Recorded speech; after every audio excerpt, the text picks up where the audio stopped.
Big ബോസിന്റെ ലൈവിൽ ഇപ്പോൾ കുറച്ച് പേര് രതീഷിനെ പേടിച്ചിരിക്കുകയാണ്. രതീഷ് ഇനി അവിടെ ഒരു മത്സരാർത്ഥിയായിട്ട് വരുമോ എന്നുള്ള ഒരു പേടിയാണ് ഈ ഇരിക്കുന്ന ഒരു 6 പേർക്ക്. ഇവർ 6 പേരും കൂടെ കൂടിയിരുന്ന് ഇങ്ങനെ ഡിസ്കസ് ചെയ്യുകയാണ്. രതീഷ് ഇനി ഒരു മത്സരാർത്ഥി ആയിരിക്കുമോ, ഗസ്റ്റായിട്ട് വന്നത് എന്നാണ് പറഞ്ഞത്. പക്ഷേ ഇതൊരു അദ്ദേഹത്തിന്റെ ഒരു ട്രയൽ പീരീഡ് ആണ് എന്നാണ് എനിക്ക് തോന്നുന്നത് എന്ന് ഗബ്രി പറയുന്നു.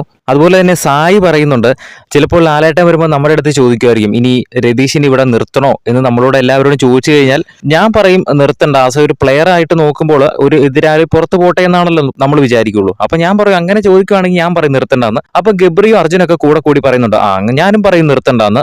കാരണം നമ്മളെപ്പോഴും ഒരു പ്ലെയറിനെ പുറത്താക്കാനല്ലേ നോക്കുന്നത്. അതുകൊണ്ട് തന്നെ രതീഷിനെ നിർത്തണ്ട എന്ന് തന്നെയായിരിക്കും എന്റെയും അഭിപ്രായമെന്ന് അർജുനും ഗബ്രിയും പറയുന്നു. ഇതേ ഒരു അഭിപ്രായം ഋഷിയുടെ അടുത്ത് ചോദിക്കുന്നു. അപ്പൊ ഋഷിയും പറയുന്നു ഗബ്രിയോടൊപ്പം തന്നെ ചേർന്ന് പറയണം അതെ ഞാനും അങ്ങനെ തന്നെ പറയത്തുള്ളൂ എന്ന് പറയുന്നു. സത്യം പറഞ്ഞ ഇവർക്ക് എല്ലാവർക്കും രതീഷിന് ഇപ്പൊ പേടിയാണ്. ഇപ്പോൾ രതീഷ് വീണ്ടും തിരിച്ചു വന്നിരിക്കുകയാണല്ലോ. അപ്പോൾ ഒരു പ്ലെയർ ആയിട്ട് അവിടെ നിൽക്കുകയാണെങ്കിൽ ഈ അവിടുത്തെ സ്ക്രീൻ സ്പേസ് മൊത്തം രതീഷ് കൊണ്ടുപോകുമോ എന്നുള്ള ഒരു ഭയം അവരുടെ ഉള്ളിലുണ്ട്. പക്ഷേ രതീഷ് തിരിച്ചു വന്നിട്ട് പ്രത്യേകിച്ച് ഒന്നും കാണിച്ചതായിട്ട് എനിക്ക് തോന്നിയിട്ടില്ല.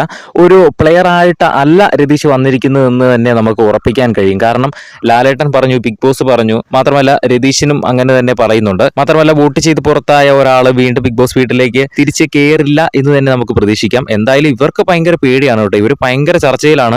രതീഷിനെ പുറത്താക്കുന്നതിനെ പറ്റിയുള്ള ചർച്ചകളാണ് ഇപ്പോൾ അവിടെ ലൈവിൽ നടക്കുന്നത്.